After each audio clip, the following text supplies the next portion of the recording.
Welcome to the first game of the third campaign round of the cinematic tabletop Mordheim campaign. In today's session, we'll get to see Prawn's mighty undead warband, House Vodnich, face a new batch of fortune seekers freshly arrived on the scene.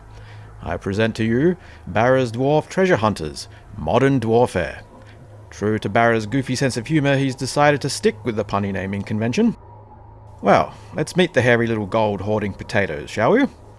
As far as leaders go, Carrot Iron Founderson, the dwarf noble, is pretty vanilla, aside from his actually pretty impressive weapon skill, and high leadership, but that's something that all dwarfs share. Being campaign round 3, each new warband starts out with 3 XP, as per our house rule, but I present the dwarf starting attributes here. This is because this was actually filmed months ago and I didn't have the presence of mind to take notes of his dude's stats after rolling on the advanced table. Oh well. Next up is the Dwarf Engineer, Brain Bloodaxe. This fellow is perhaps the most important single member of the warband due to his expert weaponsmith ability, which gives all warriors an extra 6 inches of range, which works well with crossbows and their max range of 30. So 36-inch max range. Not too shabby. Then we have a couple of Dwarf Troll Slayers, Chody Chodson and Kerry Kingson.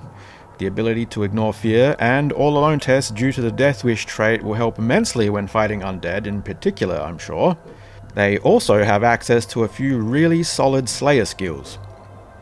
Bjorn Longshaft is a Thunderer henchman that had the great fortune of being upgraded to hero status before the first game, via Lad's Got Talent. Again, I present his base attributes, but he did receive a free advance roll upon promotion. Well, that's it for the heroes, on to the henchmen, of which there are few. The first is Bjorn Middleshaft, a Thunderer, who presumably will sit back and zap enemies from the extended range afforded by the Engineer's buff, as will Bjorn Shortshaft. Were it not for the Slayers, this would be an exclusively missile weapon focused warband. For Barra's sake, let's hope that makes up for the crippling 3-inch movement, ouch, and low model count. Before we move on to scenario setup, I want to take a moment to highlight the warband's special traits that I'm sure Barra will forget to apply in-game. Hard to kill is a phenomenal trait. That means a dwarf can only be taken out on a 6 rather than a 5 or a 6. The hardhead trait means that the bludgeoning weapons are less effective against them as well, though this is also something our group forgets to apply to injury rolls with clubs and the like. Ignoring armor slowdown is great because a 2-inch movement would just be ridiculously bad. The hatred of greenskins won't come into play as there are currently no orc warbands, and the grudge bearer's trait ain't that big a deal either. No elf hirelings isn't particularly a painful imposition on the warband, in my opinion. Finally, the incomparable miner's trait is just the bee's knees. 1 extra shard every exploration phase will help offset the early low hero count and will keep their coffers full as the campaign progresses. On to setup. Generally, we stick to the scenarios provided in the core Mordheim rulebook, but today we try something a little different.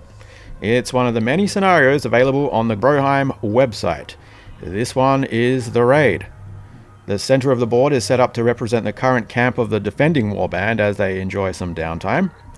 This is where the dwarves will start.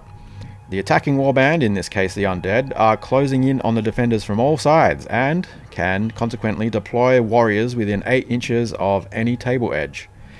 The attacker takes the first turn and victory conditions are simple. Make the other warband rout.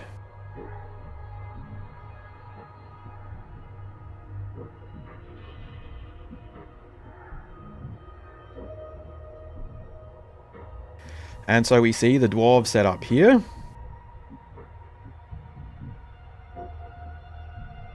And the undead set up like so.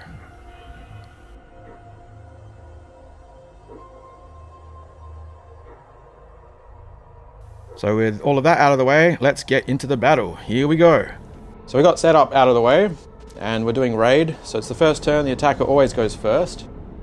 So Prawn's got to move his undead on this side of the table towards the hapless dwarves that are ready to be reaped. I did say reaped. Okay, so yeah, take it away. Jesus, I could almost charge on turn 1.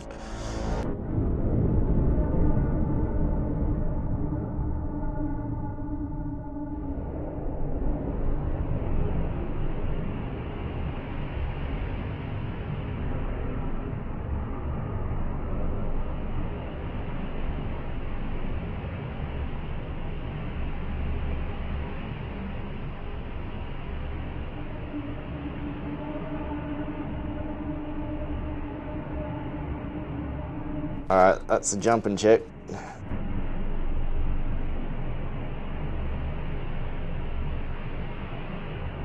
Yep.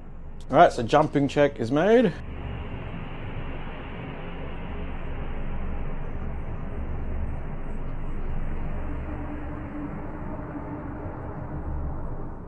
Alright, so Necromancer taking the single shot for the first round for the undead with his bow, shooting at the little dwarf. Yep, Okay. so you need a 6. Come on, lucky number 6. No. Breaks his bowstring. Misfire, yeah. Shoots himself in the toe. That's it for the undead, right? Yeah. Cool. So it's the first turn for the dwarves, and Barra, being the adventuresome spirit that he is just gonna go screaming and charging at the vampire with his slayers. That's what they do. Chodson. Okay, so he's gonna do a diving charge. Yep. Remember, his initiative is pretty rat shit. Otherwise, it's just gonna be a gift to the vampire. That would be funny though. Well, So your option is either do that, which is awesome, but probably suicidal, or you can just like charge down the ladder, and because that's like legal. You can even make that though. Like, With six, yeah, I'd it say is. so. yeah. And then the other one, is he going to do a diving charge? I'll get him to do the diving. Okay. that's good. So Kerry Kingston, the dwarf, Troll Slayer, is going to do a big old dive charge with an initiative of 2. Roll them. So I have to roll under 1 or a 2. 1 or a 2. Hey, you Like got that. it! Nice work. That's epic. So that's, I'm pretty sure +1 to strength, and is it +1 to hit? Yeah. Something like that, yeah. So we got this bad boy charging forward, and then... So that's the dwarf leader. It's just going to reposition, and then we'll just do normal movement, continuing on from there. Rightio, so now we've got regular movement, as I was saying before. There's a couple of dwarves that need to be relocated.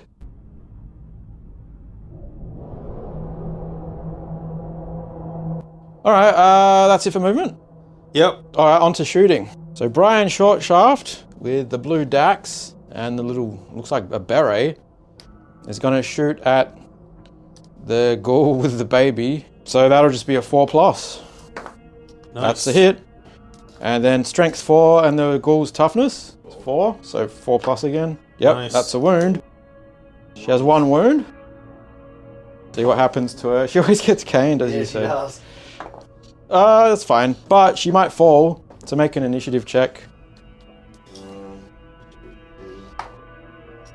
She falls. So that will be 1d3, isn't it? Yeah. So 1d3, strength 3 hits. So 1, strength 3. So it'd be 5 up. No. So she's just knocked down. Righto, so next up we have this chap with the Yeah. purple plume. So that's Bjorn Longshaft. Bjorn Longshaft. He's going to shoot at the zombie. Yep. So long range. No cover though. Needing a 5. No. Nope. That's all the shooting. Yep. So we got now the big ass charge. On to hand-to-hand combat. We'll start with the vampire. You were saying she's just going to attack with everything against the diving charge?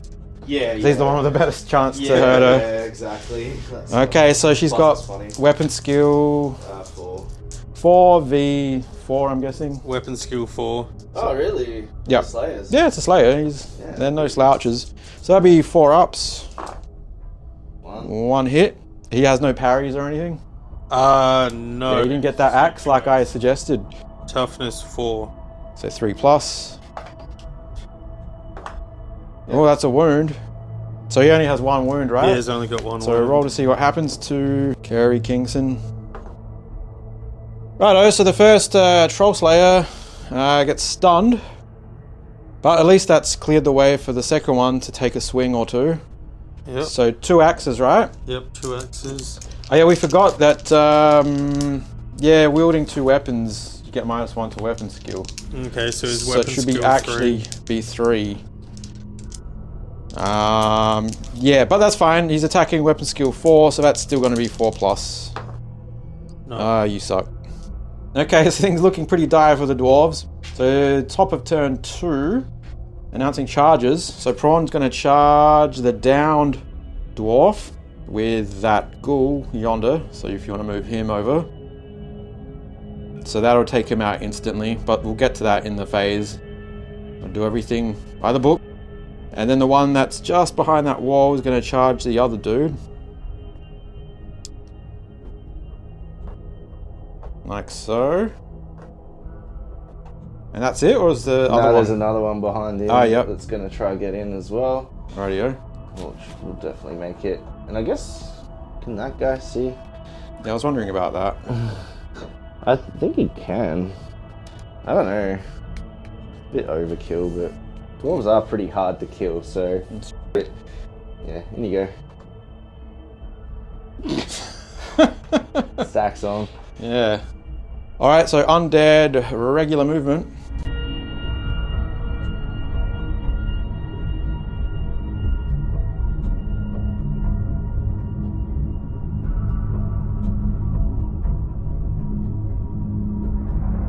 So move that little dickhead. He's not little and he's not a dickhead. Move that fat asshole. He's a big boy ghoul and his name's Gorga. I think I'm just going to put him on top of the ladder. I think that's where he can get. Well, I'm not going to measure it too carefully. Alright. It doesn't matter really, does it? Barry? And that's movement. So shooting phase for the undead. It's the necromancer shooting at which dwarf? Look, I'll go with the one right on the corner here. So Barra. Yeah, that's middle shaft. You're on middle shaft. Middle shaft. It's 15 inch. I don't know the range. That's long range. Yeah, okay. So just long range because he hasn't moved. There's no cover. So it's 5. So it'll be a 5, yeah.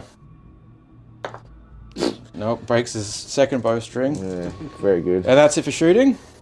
Yeah. Alright, so onto that great big old scrum in the middle. Well... So start with the charges. So take out the dwarf. Yep. That's lying on the ground, the Was it troll Kerry slayer. Kingston or whatever his name was. So, yeah, Drew Carey's gone. This one is one of the family, so he gets 3 attacks. Yep. Weapon skill 3 versus weapon skill 4 for the troll slayer, so that's 4 ups. He's got 2 weapons though. Oh, so it's 3 versus 3. Yep. So 4 ups. Either way, it's still 4 up. Alright, cool. Let's go. 2 hits. 2 hits. Strength 4 versus Bet you wish you had that dwarven axe now, don't you? Strength 4 versus toughness 4 Yeah. is 4 ups again, so 1 Oh, wound. that's a wound. Alright. Roll to see what happens, Baz. So he's stunned. Well, I guess the next ghoul. Can I pick who takes him out? I think you're supposed to do charges first, to be honest. Yeah, okay. Well, whatever. I don't need the XP. She doesn't need any more XP. Well, she does, but... Nah. Alright, that's combat. So that's it for the battle, as the undead have just completely caned the 2 little dwarf troll slayers, and being a smart chap, Barra's decided to make a voluntary rout to preserve his numbers and fight for another day. Having said that, he's just about to get a huge XP injection because of the points difference, so onto the post game. Good game. So, as expected, the undead make the dwarf's choice to quickly flee the scene, an easy one. And now we apprehensively await those downed dwarfs' fates. Kingston the Slayer survives the fight intact with a full recovery. However, Chodson is captured. Yeah, that's right, the swift ghouls managed to whisk him away before his mates could recover him. But luckily, Anyara steps in to interrupt their mule. She plans to ransom the monster slayer to his warband in a more profitable decision than just merely consigning him as ghoul fodder. Fortunately for Barra, Prawn is a sporting player and merely asks for a single piece of Weirdstone. And so because of that, the dwarfs downgrade her entry in the Book of Grudges, if only by a little. With the injury rolls sorted, we move on to advance rolls. The undead make not a single roll for perhaps the first time ever, though the dwarves more than make up for this, as including the underdog bonus, each surviving warrior receives 5 points of experience. Goodness. Iron Founderson's skull becomes thicker, giving him a 3+ save against being stunned, actually becoming a 2+ in conjunction with the helmet. Middle Shaft increases his leadership by 1. Short Shaft increases his strength by 1. Blood Axe gains a point of toughness. And Long Shaft increases his ballistic skill by a point. and on top of that learns the nimble skill, allowing him to move and shoot with his crossbow. And if that wasn't enough, each and every one of the heroes also learns the resource hunter skill. More on that in a bit. Exploration phase. The undead scour the immediate vicinity and come up with 5 shards of weirdstone, and after making the hostage exchange, bag an additional shard from the dwarfs for a total of 6 shards.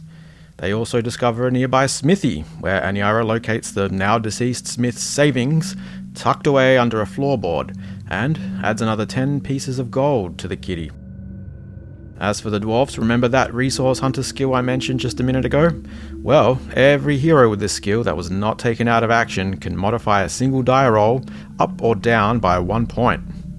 This, coupled with a lucky rabbit's foot, makes the treasure hunters masters of the post-game, as their ability to manipulate the exploration dice to make triples, quadruples and so on is just simply unrivaled.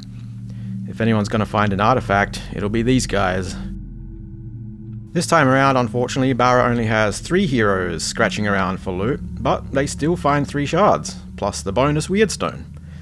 Though, that one was snaffled by the undead, as you know, so the grand total stays at 3 shards retained. One of the countless overturned carts was also found along the way, yielding a Mordheim map of all things. It was an inaccurate dud, however. Safely away from the city, the undead sell 7 shards for 100 gold pieces, while the treasure hunters sell all 3 shards for 65 gold pieces. Coin in hand, the dwarfs manage to locate a charms peddler and get themselves 3 lucky rabbit's feet to further break the exploited postgame, while the undead visit a nearby alchemist, who for a 20 gold fee unlocks the power hidden within the last of their weirdstones. This one happens to be a ward stone. Any hero who has it in their possession during the game receives a 4+ save against magic spells. Carrying it, of course, can lead to potentially catastrophic outcomes such as mutations or worse, so Prawn decides just to keep it in his stash for now, for possible sale later on as a regular weirdstone. And that concludes the first game of the round. It was quick, but that was to be expected given the huge disparity in warband ratings. Next episode, the dwarfs will face off against another of the warbands stalking the streets of Mordheim. Thanks for watching, and a special thanks to the channel patrons for their continued support. It really does make this all worth it. Until next time, take care and farewell.